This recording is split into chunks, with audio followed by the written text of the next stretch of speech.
వందనాలు. వినగల చెవులను, గ్రహింపగల హృదయాలను మీరు మాకివ్వండి. మీరే మాట్లాడండి. మా అడుగులను పరలోక రాజ్యం వైపు స్థిరపరిచి, తృప్తిపరచమని, మహిమ మీరు పొందుకొనమని యేసు నామమున ప్రార్థిస్తున్నాం తండ్రి. ఆమేన్. నాకు ఈ అవకాశాన్ని ఇచ్చినటువంటి ధనరాజ్ పాస్టర్ గారికి, సహకరించినటువంటి డేవిడ్ రాజన్న గారికి క్రీస్తు నామమున వందనాలు తెలియజేస్తున్నాను. ప్రియమైన దేవుని యందు పెద్దలారా, మీ అందరికీ నా వందనాలు. వాక్యంలోనికి వెళ్ళనన్నాం. మనకి ఇచ్చినటువంటి గ్రంథం అంటే బైబిల్ గ్రంథం దాదాపుగా 2 భాగాలు. పాత నిబంధన, క్రొత్త నిబంధన. పాత నిబంధన అంతా కలిపి ఎక్కడ మనము అంటే దేన్ని ఫాలో అయితే ఇక మనం పరలోక రాజ్యానికి చేరతాం, లేదంటే పరిశుద్ధంగా జీవించగలం అనే ఉద్దేశాన్ని చెప్పుకుంటామంటే ముఖ్యంగా చెప్పుకునేది 10 ఆజ్ఞలు. 10 ఆజ్ఞలు. ఈ 10 ఆజ్ఞలు నిర్గమకాండం 20వ అధ్యాయంలో క్లియర్గా ఉంటాయి. ఇవి దాదాపుగా అందరికీ తెలిసినవే. చిన్నప్పుడు సండే స్కూల్ నుంచి బై హార్ట్ కొట్టేస్తూనే ఉంటాం. ఆ తర్వాత నిర్గమకాండం 20వ అధ్యాయము మొదటి వచనం 20 వచనాల్లోపు ఈ 10 ఆజ్ఞలు అనేటివి ఉంటాయి. ఆ తర్వాత యేసుక్రీస్తు ప్రభు లోకానికి వచ్చిన తర్వాత ఆయన కొన్ని వచనాలు ఆయన బైబిల్ సారాంశం అంతా 10 ఆజ్ఞలు కాకుండా 10 ఆజ్ఞలు పాటించాలంటే మనుషులకు చాలా కష్టమైపోయింది అన్నట్టు జనాలు అక్కడ ఉన్నటువంటి వాళ్ళు అడగగానే దాని 2 ఆజ్ఞలే ఉన్నాయి, ఈ 2 ఆజ్ఞలు పాటిస్తే చాలు అని అంటే మొదటిది దేవునికి అంటే ఆయన తప్ప ఇంకో దేవుడు లేడు, ఆయన ఆరాధించేవారు ఆత్మతో సత్యంతో ఆరాధించాలనే మాట. రెండవదిగా బైబిల్ మొత్తాన్ని నిన్ను వల్లే నీ పొరుగువాన్ని ప్రేమించును అనే మాటతో ఆపేశాడు. నిన్ను వల్లే నీ పొరుగువాన్ని ప్రేమించును. ఈ మాట 1-2 చోట్ల కాదు, కానీ కృత నిబంధన గ్రంథంలో దాదాపుగా 4 చోట్ల ఉంటుంది. 4 చోట్ల. మత్తయి సువార్త 22:39, మార్కు సువార్త 12:31, రోమా 13:8, తర్వాత గలతీయులకు 5:14. గలతీ 5:14 చదవండి అన్న. గలతీ 5:14.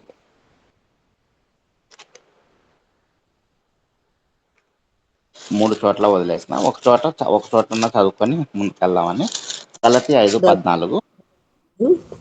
ధర్మశాస్త్రం నిన్ను వల్లే నీ పొరుగు వారిని ప్రేమించుము అని ఒక్క మాటలో సంపూర్ణమై ఉన్నది.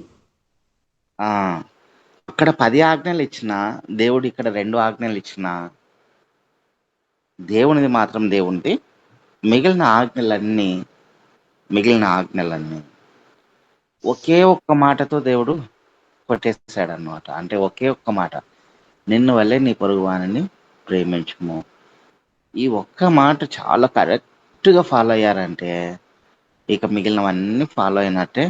కాబట్టి మొట్టమొదటిగా దీన్ని ఫాలో అవ్వండి అదే అన్నాడు ఇక్కడ. అక్కడ మిగిలిన 3 చోట్ల ఈ మాట చెప్పాడు, ఇది దీంతో నింపబడి ఉంది, ఇది చేస్తే చాలు అని. కానీ ఇక్కడ మాత్రం డైరెక్ట్గా ఒక్క మాటతో, ఆ ఒక్క మాటలో సంపూర్ణమైన ధర్మశాస్త్రం సంపూర్ణమై ఉన్నది అని క్లియర్గా చెప్తారు అనమాట. ఈ ఒక్క మాట చాలు, సంపూర్ణమైపోయింది అని. ఇలా ఈ మాట ఇప్పుడు నేను చెప్పబోతున్నటువంటి మాట దీని రిలేటెడ్ అంటే దాదాపుగా సహాయం చేయడానికి దేవుడు నిన్ను వల్లే నీ పొరుగువాన్ని ప్రేమించి, లేదా సాటి సహోదరుని ప్రేమించి మనం చేస్తున్నటువంటి సహాయము అది ఎంత గొప్పగా ఉంటుందో, ఎంత గొప్పగా చేయాలో ప్రతి విషయంలోనూ, అంటే ఎలా చేయాలి అని కొన్ని మోటివేషన్ మాటలు రాశారనమాట గ్రంథకర్తలు. వీళ్ళు రాసినదే కాకుండా యేసుక్రీస్తు ప్రభుల వారు కూడా, అయ్యా మీ పొరుగు వాళ్ళతో ఇలా ఉండాలి, వాళ్ళకి ఇలా సహాయం చేయాలి అనే మాటలు కూడా ఉన్నాయి. ఇంత గొప్పగా రాసినటువంటి దేవుడు ఇంత గొప్పగా రాసినటువంటి దేవుడు ఒక్కచోట వాళ్ళు వాళ్ళ పక్కనున్న వాళ్ళకి సహాయం చేయకపోయినా వాళ్లకు పరలోక రాజ్యంలో స్థానం ఇచ్చినాడు అన్నది మనం ఎన్నోసార్లు చెప్పుకున్నాం, కాకపోతే గుర్తుపట్టల. నేను చెప్పబోయే సందర్భం లాస్ట్లో చెప్తాను. ఆ సహాయం చేయకపోయినా కూడా పరలోక రాజ్యాన్ని ఇచ్చారు, కళ్ళెదురు గమనించి కూడా. అటువంటి సందర్భాన్ని మనం ఇప్పుడు తీసుకోబోతున్నాం. అలా ఇవ్వచ్చా చూద్దాం. కొన్ని సహాయం చేయమనే సందర్భాలు ఎలా ఉన్నాయంటే, యేసుక్రీస్తు ప్రభుల వారి లోకంలో జీవించినప్పుడు ఆయన చెప్పినటువంటి మాట లూకాసు వార్త 3వ అధ్యాయం 11వ వచనం. ఇది యోహాన్ గారు చెప్తారు. యోహాన్ గారు లూకాసు వార్త 3వ అధ్యాయం 11వ వచనం. అతడు 2 అంగీలు గలవాడు, ఏమీ లేని వానికి ఇవ్వలననియు, ఆహారం గలవాడును అలాగే చేయవలనని వారితో చెప్పాను. ఇది యోహాన్ గారు చెప్తున్నటువంటి మాటలు. ఏమని? అందరు సర్పసంతానం అందరూ వచ్చేసి బాప్తిసం తీసుకోండి అంటే, కొంతమంది కొన్ని రకాల ప్రశ్నలు అడిగారు. అయ్యా మేమేం చేయాలి అని చెప్పేసి అడుగుతారు. వాళ్ళకి చెప్తున్నటువంటి మాట, మీకు ఒకవేళ 2 అంగీలు ఉంటే అందులో ఒకటి తీసి బీదలకు ఇచ్చేయండి. 2 జతల చెప్పులు ఉంటే ఒక జత చెప్పులు బీదలకు ఇచ్చేయండి. అసలు మీ దగ్గర ఏం ఉంచుకోవద్దు. సమయం అయిపోయింది, ఇంక మీరు ఇక్కడ ఉండాల్సిన వాళ్ళు కాదు, ఇక్కడ ఉండకూడదు. దయచేసి మారు మనసు పొందండి అని చెప్పేసి చాలా క్లియర్గా ఆయన ఎక్స్ప్లెయిన్ చేస్తున్నాడు. ఆయన చెప్తున్న విధానాన్ని బట్టి ఆయనే యేసే అని చెప్పి ఆ కిందనే అనుకుంటారు అనమాట వాళ్ళందరూ, అక్కడికి వచ్చినటువంటి వాళ్ళు. అయితే ఆయన నేను కాదని చెప్తాడు. ఈ ఉన్నది సహాయం చేయమని ఎంత గొప్పగా చెప్తా ఉన్నాడంటే, కనీసం 2 జతల బట్టలు పెట్టుకోవద్దు, 2 అంగీలు కూడా పెట్టుకోవద్దు, ఒక్కటే పెట్టేసుకో. ఎందుకంటే సహాయం చేయాలి. గొప్పగా మన పక్కనున్న వాళ్ళకు సహాయం చేయాలి, లేదా ప్రేమించాలి. గొప్పగా మన ప్రేమను ఇదిగో మనం ఇచ్చే సహాయం ద్వారా చూపెట్టాలి అనే ఉద్దేశంతో ఈయన చెప్తా ఉన్నాడు. తర్వాత ఇంకొంతమంది పౌలు గారు చెప్తా ఉన్నారు. పౌలు గారు కొన్ని వచనాల్లో ఆయన చెప్తా ఉన్నారు. ఫిలేమోనుకు రాసిన పత్రిక 1వ అధ్యాయము 14వ వచనం. ఫిలేమోనుకు రాసిన పత్రిక 1వ అధ్యాయము. నీ ఉపకారము బలవంతము చేతనైనట్టు కాక స్వేచ్ఛపూర్వకమైనదిగా ఉండవలనని నీ సమ్మతి లేక ఏమీ చేయటం నాకు ఇష్టం లేదు. ఈయన ఏం చెప్తా ఉన్నాడంటే, అయ్యా ఖచ్చితంగా ఉపకారం చేయండి, కాకపోతే బలవంతంగా చేయొద్దు, మనస్ఫూర్తిగా చేయండి. ఉపకారం చేయండి, బలవంతంగా అసలు ఉండకూడదు, సనుక్కోకూడదు, మనస్ఫూర్తిగా చేసేయాలి. అలా చేయాలి ఉపకారం అని చెప్పి అంటున్నాడు. ఇంకో మాట అంటాడు. హెబ్రీలకు రాసిన పత్రిక 13వ అధ్యాయము 16వ వచనంలో. హెబ్రీలకు రాసిన పత్రిక 13వ అధ్యాయము 16వ వచనంలో, ఉపకారమును ధర్మమును మరచిపోకూడి, అయితే యాగములు దేవునికి ఇష్టమైనవి. ఇక్కడ ఏం చెప్తా ఉన్నాడంటే, అసలు ఉపకారము ధర్మము చేయడం అస్సలు మర్చిపోవద్దండి. ఇవి గొప్ప యాగాలు, ఇవి దేవునికి ఇష్టమైన యాగములు, గొప్ప కార్యములు, దేవునికి ఇష్టమైనటువంటి యాగములు ఇవి. మామూలు పదం వాడలా, గొప్ప పదమే వాడాడు అక్కడ గ్రంథకర్త పౌలు గారు. అయ్యా ఉపకారము మేలు చేయడం అసలు మర్చిపోవద్దండి, మీరు ధర్మం చేయటం మర్చిపోవద్దండి.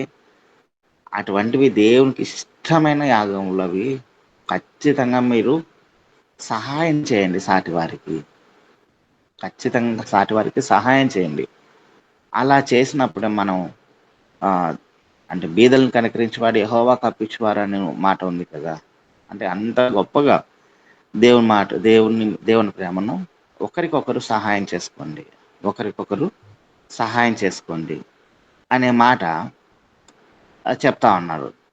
ఇంకా ముందుకెళ్తే ఫిలిప్పీలకు రాసిన పత్రిక 2వ అధ్యాయము 4వ వచనం. ఫిలిప్పీలకు రాసిన పత్రిక 2వ అధ్యాయము 4వ వచనంలో ఇక్కడ ఇంకా క్లియర్గా చెప్తా. వాడును మీలో ప్రతివాడును ఆ, తన సొంత కార్యములను మాత్రమే గాక ఆ, ఇతరుల కార్యములను కూడా చూడవలెను. ఆ. దాని తర్వాత ఒకసారి చదవండి. క్రీస్తు యేసునకు కలిగిన ఈ మనస్సు మీరును కలిగియుండుడి. ప్రతి ఒక్కరు మీ సొంత కార్యాలే కాకుండా, మాకి చాలా పని ఉందన్నా, మేమే చాలా ఇబ్బందులలో ఉన్నాం, మేము ఎక్కడ సహాయం చేసేది అనుకోకుండా, మీ సొంత పనులే కాకుండా పక్కని వాళ్ళ పనులు కూడా చేయండి, పక్కని వాళ్ళకు కూడా సహాయము చేయండి. ఈ మనసు క్రీస్తు యేసును కలిగి ఉంది. అటువంటి మనసును మీరు కూడా కలిగి ఉండండి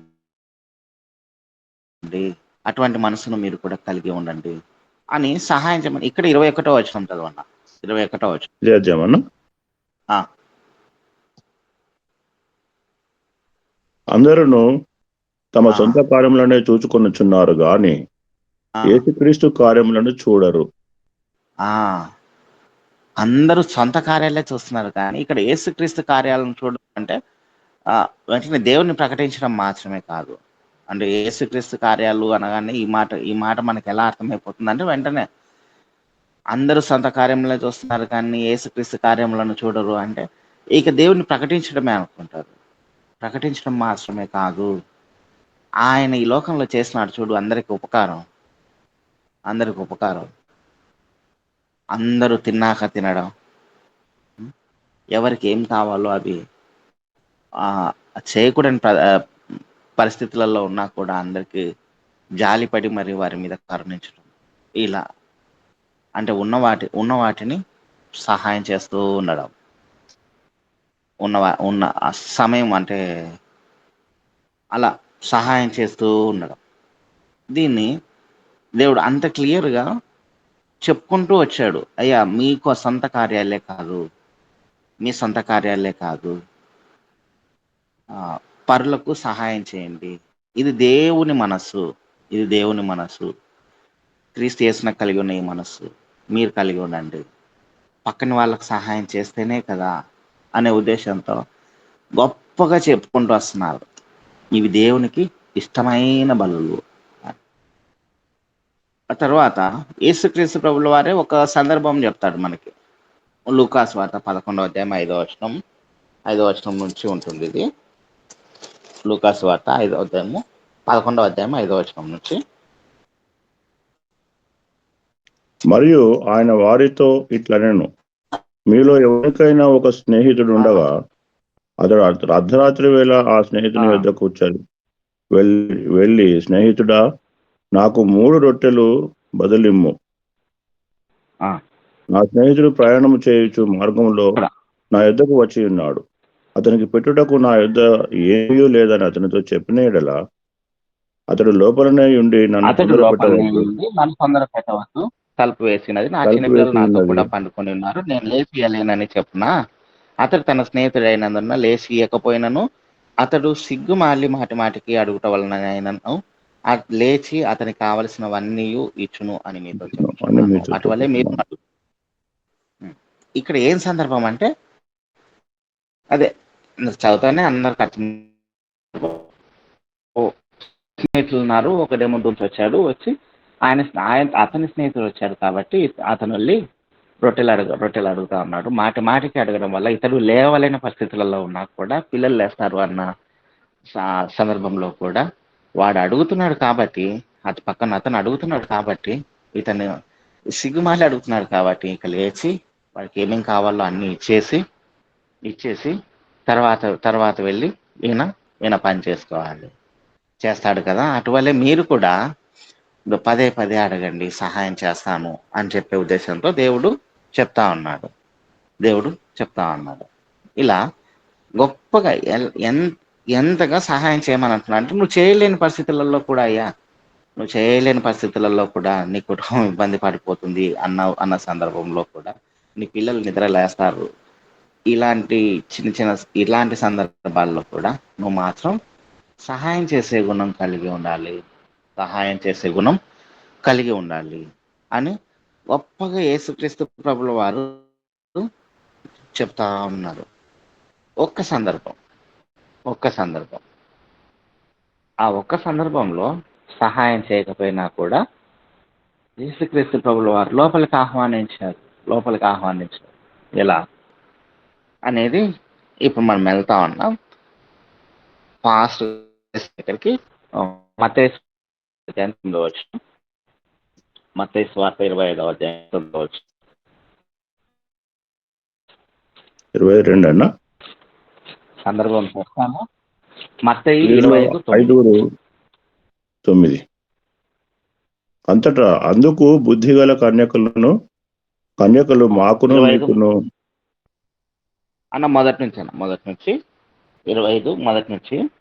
పరలోక రాజ్యము తమ దివిటీలు పరలోక పట్టుకొని రాజ్యము పెండ్లి కుమారుని ఎదుర్కొనుటకు బయలుదేరిన 10 మంది కన్యకలను పోలి ఉన్నది. వీరిలో 5 బుద్ధి లేని వారు, 5 బుద్ధి గలవారు. బుద్ధి లేని వారు తమ దివిటీలు పట్టుకొని తమతో కూడా నూనె తీసుకొని పోలేదు. బుద్ధి గలవారు తమ దివిటీలతో కూడా సిద్ధలలో నూనె తీసుకొని పోయిరి. పెండ్లి కుమారుడు ఆలస్యం చేయగా ఇక్కడ వరకు ఎక్స్ప్లెయిన్ చేస్తామన్నా. పరలోక రాజ్యము తమ దివిటీలు పట్టుకొని పెండ్లి కుమారుని ఎదుర్కొంటకు బయలుదేరిన 10 మంది కన్యకలను పోలి ఉన్నది. పరలోక రాజ్యము పరలోక రాజ్యం గురించి అక్కడక్కడ దేవుడు ఇలా ఉంది అని ఎక్స్ప్లెయిన్ చేసుకుంటూ వెళ్తా ఉన్నాడు. యేసుక్రీస్తు ప్రభుల వారే అలా ఎక్స్ప్లెయిన్ చేస్తా ఉన్నాడు. ఎక్స్ప్లెయిన్ చేసే విధానంలో ఒక్కసారి వీళ్ళ దగ్గరకు వచ్చాడు. ఈ సందర్భాన్ని చెప్తా ఉన్నాం. 10 మంది కన్యకలు బయలుదేరారు. ఇక్కడ ఎవరు కూడా దేవుణ్ణి ఎరగనటువంటి వాళ్ళు కాదు. 10 మంది దేవుణ్ణి ఎరిగినటువంటి వాళ్ళే. అందరూ డ్యూటీలు పట్టుకొని వెళ్ళిపోయి అందరూ వీళ్ళలో మనకు స్టార్టింగ్ చెప్పేస్తున్నాడు, 5 మంది బుద్ధిగల కన్యకలు, 5 మంది బుద్ధి లేని కన్యకలు అనే ఉద్దేశంతో వారు తమ డ్యూటీలు అన్ని పట్టుకొని పోయారు. అయితే 5 మంది నూనె పట్టుకొని పోలేదు. ఆ తర్వాత వచనం 5వ వచనం, పెళ్లి కుమారుడు ఆలస్యం చేయగా వారందరూ కొనికి నిద్రించుచుండిరి. ఎంతమంది నిద్రపోయారు? వారందరూ అంటే 10 మంది నిద్రపోయారు. 10 మంది నిద్రపోయారు. లోకపు మన జీవితంలో కూడా పడిపోతా ఉంటాం. కానీ అంటే యేసుక్రీస్తు ప్రభుల వారి రాకడ లేట్ అవుతా ఉంది కదా అని కొన్ని సందర్భాల్లో పడిపోయే ఛాన్సెస్ ఉంటాయి. పడిపోయి ఉంటారు. కానీ మెలకు వచ్చి లేవాలి. ఎలా అంటే 6వ వచనం చూడండి, అర్ధరాత్రి వేళ ఇదిగో పెండ్లి కుమారుడు అతనిని ఎదుర్కొని రండి అను కేక వినబడెను. అప్పుడు ఆ కన్యకలు అందరూ లేచి తమ డ్యూటీలను చక్కపరిచిరి. కానీ బుద్ధి లేని ఆ కన్యకలు మా డ్యూటీలు ఆరిపోవచ్చున్నవి కనుక మీ నూనెలో కొంచెం మాకు ఇవ్వడని బుద్ధి గల వారిని అడిగిరి. చాలా ఎప్పుడైతే దేవుని రెండవ రాకడ దగ్గర పడతా ఉంది అనే మనకి ఈ సూచనలు అవన్నీ లేదా మన ఆయుష్ గతించిపోతాయి. ఆయుష్ ఎంత అనేది చెప్పలేము. కాబట్టి అనునిత్యం మనం మెలకువ కలిగి ఉండాలి. ఇలా నిద్రపోయినప్పుడు లేవగలిగిన ఛాన్స్ అయినా మనకు వస్తుందో లేదా అంటే పడిపోయినప్పుడు ఆ పాపం నుంచి లేపబడేంత సమయం వస్తుంది. ప్రతి విషయం జాగ్రత్తగా మెలకువగా మనం ఉండాలి. మెలకువగలిగి ఉండాలి. అలా ఉన్నప్పుడు ఒకవేళ పెళ్లి కుమారుడు వస్తే మనము ఎదురెళ్ళడానికి ఎదురెళ్ళడానికి రెడీగా ఉంటాం, తయారై ఉంటాం. ఆ ఉద్దేశంతో ఇక్కడ వీళ్ళకైతే అందరూ పడిపోయారు. 10 మంది నిద్రపోయారు. అయితే పెళ్లి కుమారుడి సందర్భం ఆ సౌండ్ వినగానే అందరూ నిద్రలేచారు. 10 మంది నిద్రలేచారు. బుద్ధి కలిగిన కన్యకలు, బుద్ధి లేని కన్యకలు. ఇప్పుడు బుద్ధి కలిగిన కన్యకలు వారి డ్యూటీలు పట్టుకున్నారు, వెలిగించుకున్నారు, నూనె ఉంది కాబట్టి అంటే బుద్ధి లేని కన్యకలు మాత్రమే లేదు కాబట్టి ఆగిపోయారు వెలిగించుకోకుండా. తర్వాత వచనం చూడండి. ఆ 9 అన్న. బుద్ధి లేని 8వ వచనం. బుద్ధి లేని ఆ కన్యకలు మా దివిటీలు ఆరిపోవచ్చు కనుక మీ నూనెలో కొంచెం మాకు బుద్ధి గల వారిని అడిగిరి. ఇక్కడ సహాయం అడుగుతా ఉన్నారు. సహాయం అడుగుతా ఉన్నారు బుద్ధి లేని కన్యకలు. వీళ్ళు దేవుణ్ణి ఎరగనటువంటి వాళ్ళు కాదు. దేవుణ్ణి ఎరగనటువంటి వాళ్ళు కాదు. దేవుడు అసలు ఏమి తెలియని వాళ్ళకే మీరు అన్ని అయ్యా రెండు అంగీలు ఉంటే ఒక అంగి ఇచ్చేయండి అయ్యా అని చెప్పేస్తున్నారు. అసలు మీ సొంత కార్యమే కాదయ్యా, పక్కనున్న కార్యం కూడా చూడండి. ఇది దేవునికి ఇష్టమైన మనస్సు అన్నాడు దేవుడు. దేవునికి ఇష్టమైన మనస్సు అన్నాడు. అంత మాత్రమే కాదు, ఈ ధర్మము ఇవన్నీ చేయటం మర్చిపోద్దండి. ఉపకారము ధర్మము చేయటం మర్చిపోద్దండి. ఇవి దేవునికి ఇష్టమైన యాగములు అని చెప్పారు. పరులకు అంటే ధర్మశాస్త్రం మొత్తాన్ని ఒక్క మాటతో కొట్టేయమంటే నిన్ను వల్లే నీ పొరుగువాన్ని ప్రేమించు అనే మాటతో కొట్టేస్తామని చెప్పారు. అంత గొప్పగా చెప్పినటువంటి మాటలు ఇక్కడికి వచ్చేసరికి నెరవేర్చబడలేదు అనిపించింది నాకు. ఇక్కడికి వచ్చేసరికి చూడు, బుద్ధి లేని ఆ కన్యకలు మా దివిటీలు ఆరిపోవచ్చున్నవి గనుక మీ నూనెలో కొంచెం మాకీడని బుద్ధిగల వారిని అడిగిరి. అందుకు బుద్ధిగల కన్యకలు వాళ్ళు సహాయం అడిగారు. బుద్ధి లేని కన్యకలు సహాయం అడిగారు. దేవుని పిల్లలే.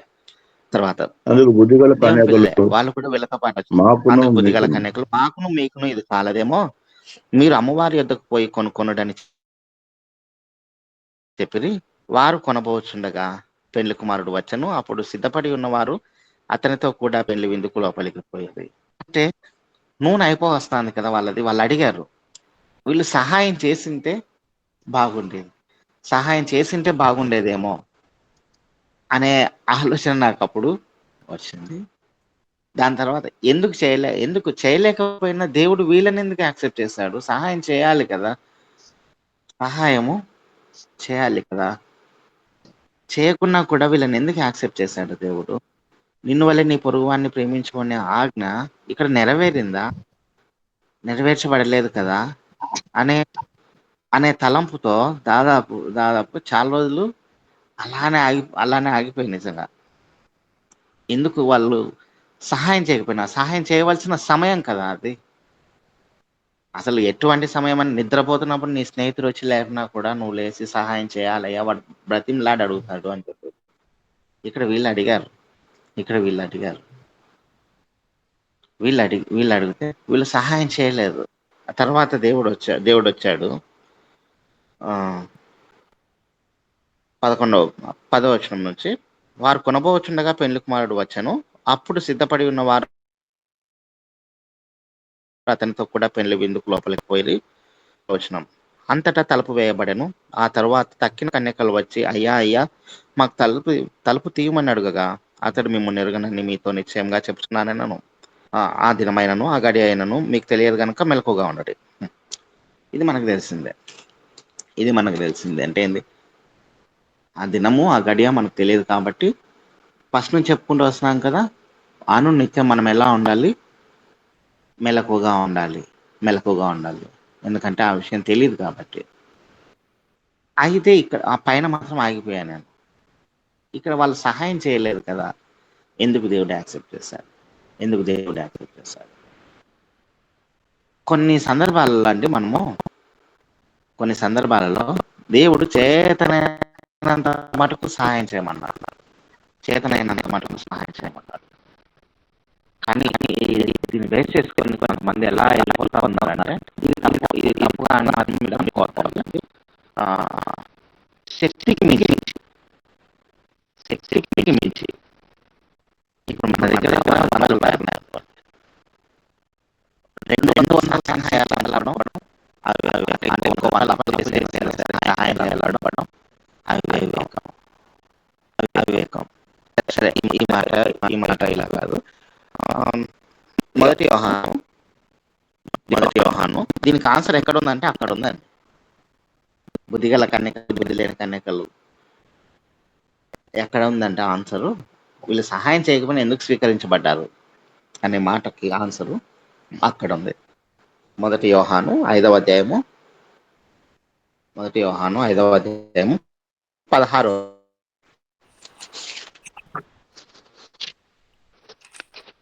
సకల దుర్నీతియు తన పాపము, సహోదరుడు అయితే మరణకరము తన కాని పాపము సహోదరుడు కలదు. తన తన సహోదరుడు సహోదరుడు మరణకరము కాని పాపం చేయగా ఆ, ఎవడైనా చూచినడలా అతడు వేడుకొనును.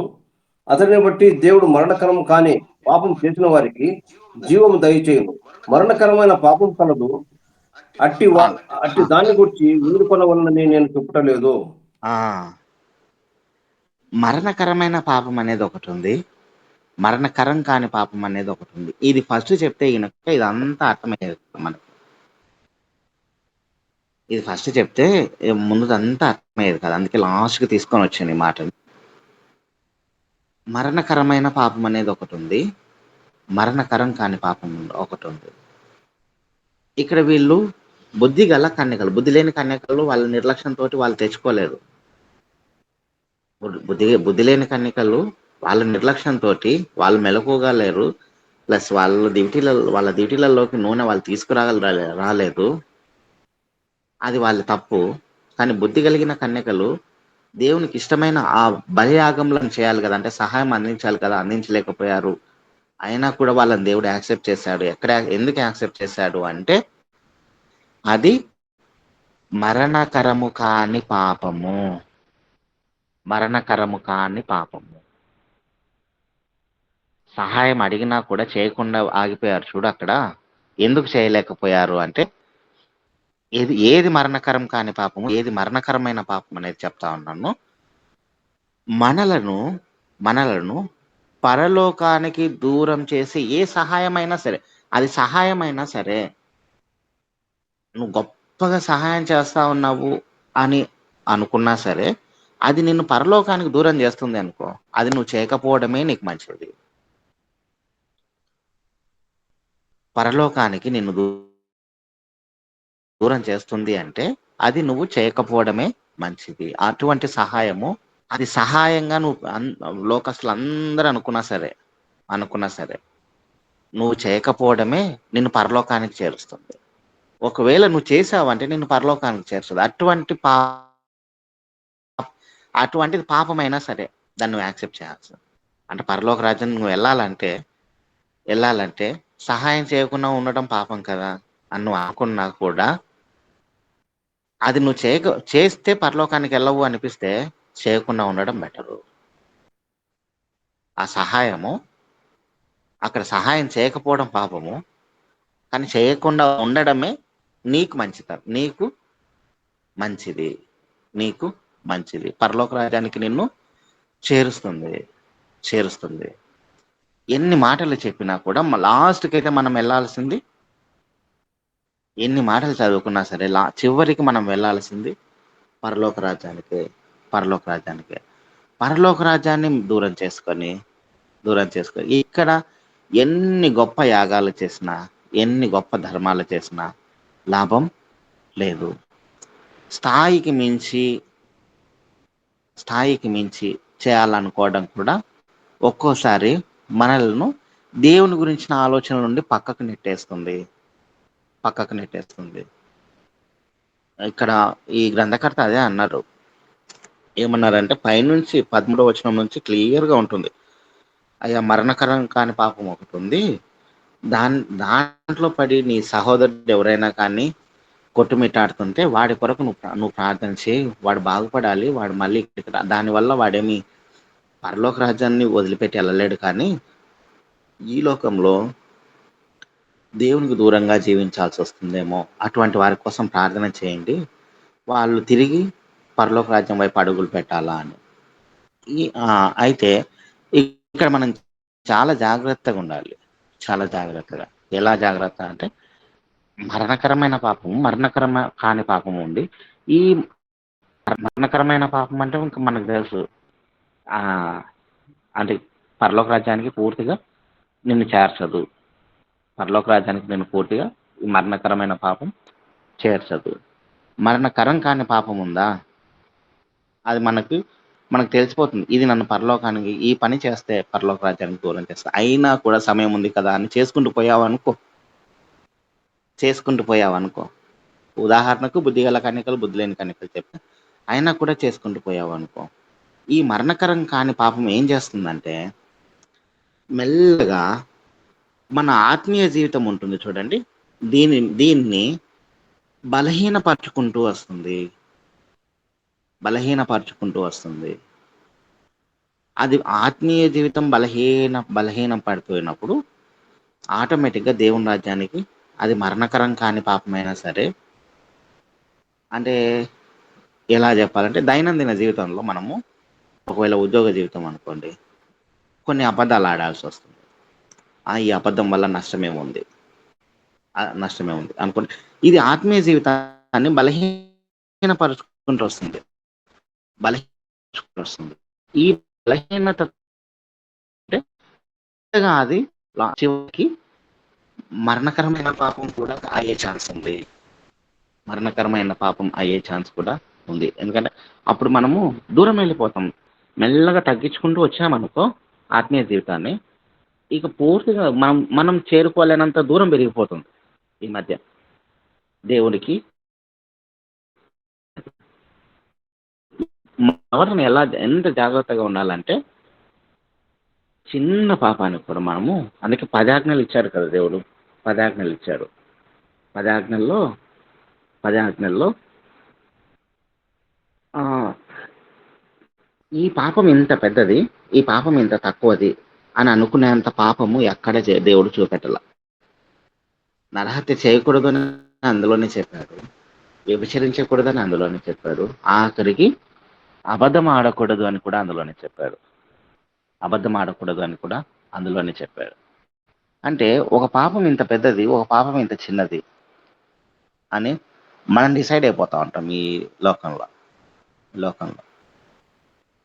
అలా డిసైడ్ అవ్వకుండా, అబద్ధం ఆడినా కూడా అంతే శిక్ష ఉంది, నరహత్య చేసినా కూడా అంతే శిక్ష ఉంది. కాబట్టి జాగ్రత్తగా ఉండాలి. 10 ఆజ్ఞలు అవే. ప్రతి దానికి అంతే తూకం పెట్టాడు దేవుడు, అయ్యా ఈ పనులన్నీ చేయొద్దు. నేను ఇక్కడికి వచ్చేసరికి నిన్ను వల్ల నీ పొరుగువాన్ని ప్రేమించుము అని చెప్పేశాడు. అయితే మరణకరం కాని పాపం ఉంది, అది మనల్ని ఆత్మీయంగా బలహీనపరుస్తుందేమో, జాగ్రత్తగా ఉండండి. మరణకరం కాని పాపం ఏది అంటే మనలను పరలోక రాజ్యానికి దూరం, అంటే బుద్ధిగల కన్యకల విషయంలో మాత్రం చెప్తా ఉన్నా. వాళ్ళు ఒకవేళ సహాయం చేసింటే వాళ్ళు పరలోక రాజ్యానికి దూరం అయ్యేవాళ్ళు. ఆ సమయంలో దేవుడు దాన్ని స్వీకరించాడు. వాళ్ళు సహాయం చేయకుండా ఉండడమే ఆ సమయానికి మంచిది. వాళ్ళు పరలోక రాజ్యంలోనికి అడుగు పెట్టడానికి వాళ్ళు సహాయం చేయకపోవడం పనికి వచ్చింది. చక్కగా అంటే అర్థం చేసుకొని ముందుకెళ్ళగలరని, పరలోక రాజ్యానికి ఆటంకములుగా ఏవి ఉన్నా సరే, ఆఖరికి నీ సహాయం ఉన్నా సరే దాన్ని దూరం చేసుకోగలరని ప్రభు పేరట ఈ కొద్ది మాటలతో హెచ్చరిస్తున్నాను. దేవుడి మాటలు దేవుడిగా. ఆమేన్.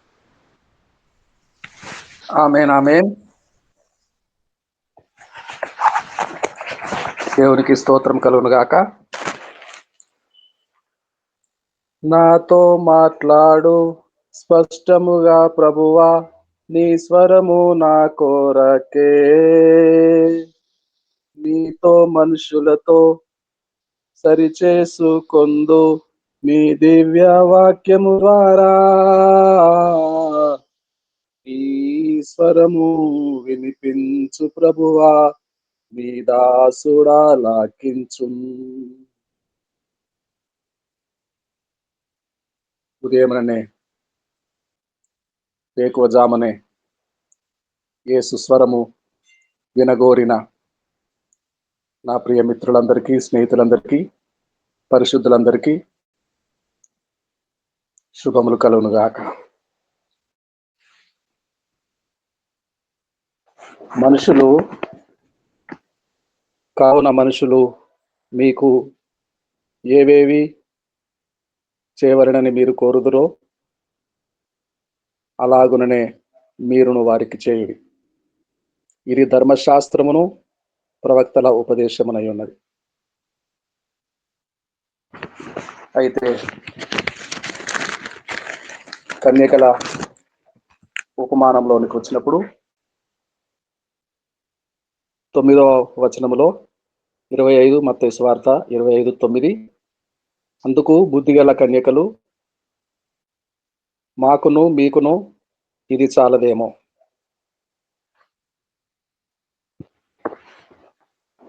అందరూ ఒకే రీతిగా పెళ్లి కుమారుని ఎదుర్కొనుటకు అవకాశం ఉండదేమో, అందరి దీపములు ఆరిపోతాయేమో. పరిష్కారము ఉపమానంలోనే బుద్ధిగల కన్యకలు మాట ద్వారా స్పష్టం చేయబడింది. అంతవరకు 2 అంగీలు, 2 చెప్పులు, 1 కిలోమీటరు ఇతరులకు సహాయపడిన వారందరూ సిద్ధపాటు విషయంలో సిద్ధలేలో నూనె షేర్ చేయలేకపోయారు. 2 అంగీలు షేర్ చేయబడ్డాయి, 2 చెప్పుల జతలు షేర్ చేయబడ్డాయి, 2 చేతికర్రలు షేర్ చేయబడ్డాయి. ఆఖరికి బదులు అడిగి 3 రొట్టెలు అప్పడిగి తన స్నేహితుని, ఆకలితో బాటసారి అయి వచ్చిన స్నేహితుని అర్ధరాత్రి పూట మరొక స్నేహితుని బలవంతం చేసి అప్పడిగి బదులడిగి ఆకలి తీర్చిన వాడు సైతము నూనె విషయంలో సిద్ధలలో నూనె విషయంలో ఎందుకు షేర్ చేయలేకపోయారో స్పష్టమైంది. మాకును మీకును చాలదేమో, మేమందరము మీకు వల్లే మారిపోతామేమో, పెళ్లి కుమారుని ఎదుర్కొనుటకు సిద్ధపడలేకపోతామేమో, మరణకరమైన పాపము పడిపోతామేమో. జాగ్రత్త సుమండి. జీవనావసరములు తీర్చిన వారు సైతము 2 అంగీలు, 2 చెప్పులు, 2 చేతికరలు, ఆకలి కొన్నవానికి అన్నము,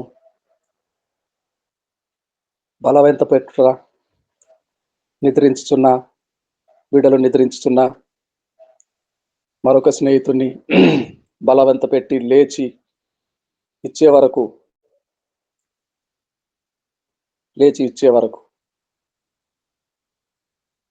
సహాయం చేసిన ఆఖరి క్షణములో పరలోక రాజ్యము ప్రవేశించబోయే సమయంలో నూనె విషయంలో, సిద్ధపాటు విషయంలో దేవునికి స్తోత్రం కలుగునుగాక. చాలా చక్కగా ఆలోచింపచేసే వాక్యమే విన్నాము. దేవుని పరిశుద్ధమైన నామమునకు మహిమ కలుగునట్లు ప్రార్థన చేసుకుందాము. ప్రార్థన ఎవరు చేస్తారు? మోజెస్ డానియేల్ అయ్య గారు చేస్తారా? కొత్త వలస నుండి.